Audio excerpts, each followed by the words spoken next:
आईने हिंदी के एक नए एपिसोड में आपका स्वागत है। और आज के अपने इस वीडियो में हम बेसिकली बात करने वाले हैं एक ऐसे प्रोजेक्ट पे जिस पे चर्चा आमतौर पर काफ़ी कम होती है, क्योंकि जब भी हम एलसीए प्लेटफॉर्म की बात करते हैं तो या सिर्फ हम बात कर पाते हैं इंडियन एयरफोर्स के बारे में या फिर हम बात करते हैं एलसीए तेजस के एक्सपोर्ट के बारे में। लेकिन इसी दौरान एलसीए नेवी को लेकर के कुछ ऐसी अपडेट्स भी होती हैं जो हमसे मिस हो जाती हैं, जिनके बारे में आपको जानकारी मिलनी चाहिए।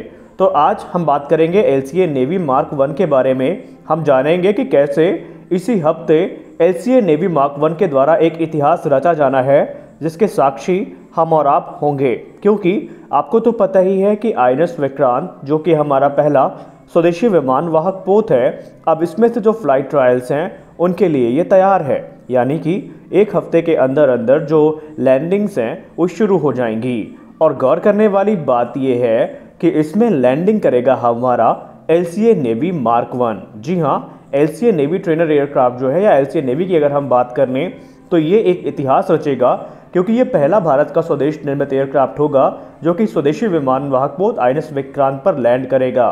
और इसके लैंड करते ही इसका नाम इतिहास के पन्नों में दर्ज हो जाएगा। वहीं हम जानेंगे कि क्या एचएएल अब एलसीए नेवी को अपने लिफ्ट प्रोग्राम से मर्ज कर रही है। क्या एलसीए लिफ्ट को भी वही चीज़ें मिलेंगी या एलसीए नेवी को भी वही चीज़ें मिलेंगी जो एलसीए लिफ्ट में होने वाली हैं। आइए इसके बारे में भी हम जान लेते हैं। लास्ट ईयर आप सबको पता है कि रिपोर्ट आई थी जहां पर यह कहा गया था कि जो इंडियन नेवी है वो basically LCA navy mark 1 trainer की पूरी एक स्क्वाड्रन जो कि एफओसी कॉन्फ़िगरेशन में होगी उसको खरीदने के लिए इच्छुक है। हालांकि अपडेट में हम आगे बढ़े उससे पहले जिनको नहीं पता हम आपको बताना चाहेंगे कि बेसिकली एलसीए नेवी का निर्माण इंडियन नेवी के फाइटर एयरक्राफ्ट्स की रिक्वायरमेंट को पूरा करने के लिए किया गया था। शुरुआत में इंडियन नेवी ने प्रोग्राम को बैक भी किया था, लेकिन बाद में इंडियन नेवी के द्वारा डिसाइड किया गया कि एलसीए नेवी उनकी रिक्वायरमेंट को पूरा करने में सक्षम नहीं है और वो सिंगल इंजन फाइटर्स के साथ जाना नहीं चाहते, क्योंकि जो कॉम्बैट पेलोड्स होते हैं या दूसरी चीज़ें होती हैं उनको ये अच्छे से पूरा नहीं कर पा रहा था। और बाद में ये डिसाइड किया गया कि इंडियन नेवी टेडबीएफ के साथ जाएगी, लेकिन फिर भी इंडियन नेवी ने अपना जो रुचि है वो इनके ट्रेनर वेरिएंट पे बनाई रखी है। अब ट्रेनर वेरिएंट क्यों चाहिए, उसके पीछे का कारण ये है कि twin engine deck based fighter के साथ कोई भी ट्रेनर वेरिएंट नहीं आएगा। यानी टेडबीएफ जो बनाए जा रहे हैं इनमें ट्रेनर वेरिएंट्स नहीं है, और जो पायलट इनमें उड़ान भरेंगे उनको ट्रेनिंग तो ज़रूरी है। और उन ट्रेनिंग देने के लिए या उन ट्रेनिंग्स को पूरा करने के लिए जो एलसीए नेवी का ट्रेनर वेरिएंट है वो इस्तेमाल किया जाएगा। तो एचएएल अब ये प्लान कर रही है कि जैसे ही एलसीए नेवी का जो ट्रेनर वेरिएंट है वो तैयार होता है फाइनल कॉन्फ़िगरेशन में, तो क्यों ना उसे एडवांस टेक्नोलॉजी से इक्विप किया जाए जो कि वो लिफ्ट प्रोग्राम के लिए विकसित कर रहे हैं। हालांकि फ़िलहाल तो एलसीए नेवी का जो NP5 ट्रेनर है उसको अभी इंटेंसिव ट्रायल से गुजरना है, क्योंकि उसी ट्रायल से प्राप्त डेटा का इस्तेमाल twin engine deck based fighter में किया जाएगा। लेकिन साथ ही साथ एचएएल इस समय इंडियन नेवी को अपने लिफ्ट प्रोग्राम में आने का आमंत्रण भी दे रही है, ताकि एलसीए नेवी के ट्रेनर वेरिएंट में जो एडवांस एवियोनिक्स हैं और बेटर जो टेक्नोलॉजीज़ हैं वो इस्तेमाल करी जा सके, ताकि एयरफोर्स के लिफ्ट प्रोग्राम में और नेवी के लिफ्ट में दोनों में कॉमनैलिटी बनी रहे। Indian air force already LCA lift का समर्थन करती है और एक्चुअल प्रोजेक्ट के साथ चल रही है। वहीं एचएएल ने इंडियन नेवी को भी यहाँ पर आमंत्रित किया है और माना जा रहा है कि आज नहीं तो कल इंडियन नेवी भी इस प्रोग्राम को ज्वाइन कर लेगी, ताकि पायलट्स को जो एक्सपीरियंस है वो बढ़िया मिले और पुराने अभी तक जो ट्रेनर एयरक्राफ्ट थे उनको रिटायर करने का फैसला भी किया गया है। अब इंडियन नेवी अगर आ जाती है तो उसका सबसे बड़ा बेनिफिट तो ये होगा कि ना सिर्फ पायलट्स को एडवांस ट्रेनिंग यहाँ पर दी जा सकेगी, बल्कि जो कॉकपिट है एलसीए नेवी के ट्रेनर वेरिएंट का वो टेडबीएफ के कॉकपिट से काफ़ी ज़्यादा समानता रखेगा। यानी कि पायलट्स को बहुत ज़्यादा मुश्किल नहीं होगी अगर वो ट्रेनर वेरिएंट से सीधा टेडबीएफ पे पहुंचते हैं।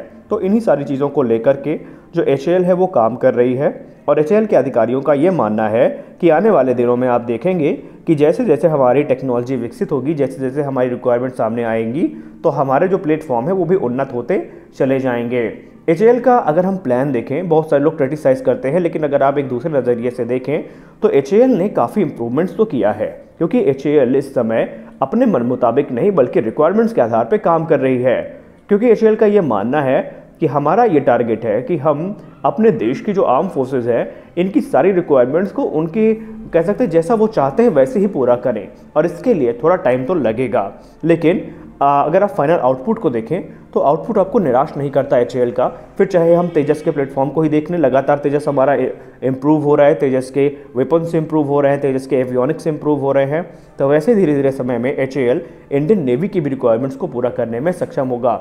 अब अगर आप टेडवीएफ प्रोग्राम को ही देख लीजिए तो टेडवीएफ प्रोग्राम कितनी रफ्तार से आगे बढ़ रहा है। अगले वर्ष के मध्य तक या मार्च तक हम कह सकते हैं जो अप्रूवल है सीसीएस का वो टेडवीएफ को मिल जाएगा। उसके 3 वर्ष के अंदर आपको प्रोटोटाइप देखने को मिल जाएंगे।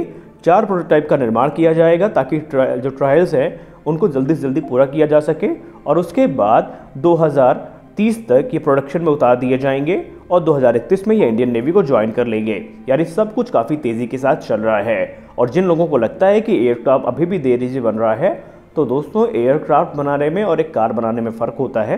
एयरक्राफ्ट टाइम लेता है, उसमें बहुत सारी चीज़ें टेस्ट करनी होती है, क्योंकि आपको तो पता ही है कि अगर एक भी चीज़ में खराबी निकली तो ये पायलट के जान पे बन सकती है। तो ये सारी चीज़ें एचएएल इंश्योर कर रही है। हाँ, हम ये मानते हैं कि प्रोसेस थोड़ा धीमा है, लेकिन एचएएल बहुत धीमी नहीं है। एचएएल के कार्यप्रणाली में अभी हाल ही के दिनों में हमने देखा कि काफ़ी इंप्रूवमेंट्स भी देखने को मिली हैं। तो बस हमें भरोसा रखना है एचएएल पर। और अब तो प्राइवेट सेक्टर भी इसमें साथ आ चुकी है, यानी काम जो 15 दिन में होते थे अब वो 7 दिन में होने लगे हैं। तो ये चीज़ें काफ़ी अच्छा संकेत हैं और हम आशा करते हैं कि जल्द से जल्द जो इंडियन प्लेटफॉर्म है वो हमें देखने को मिलेंगे। फिलहाल के वीडियो में बस इतना ही, मिलते हैं अपने अगले वीडियो में, तब तक के लिए जय हिंद।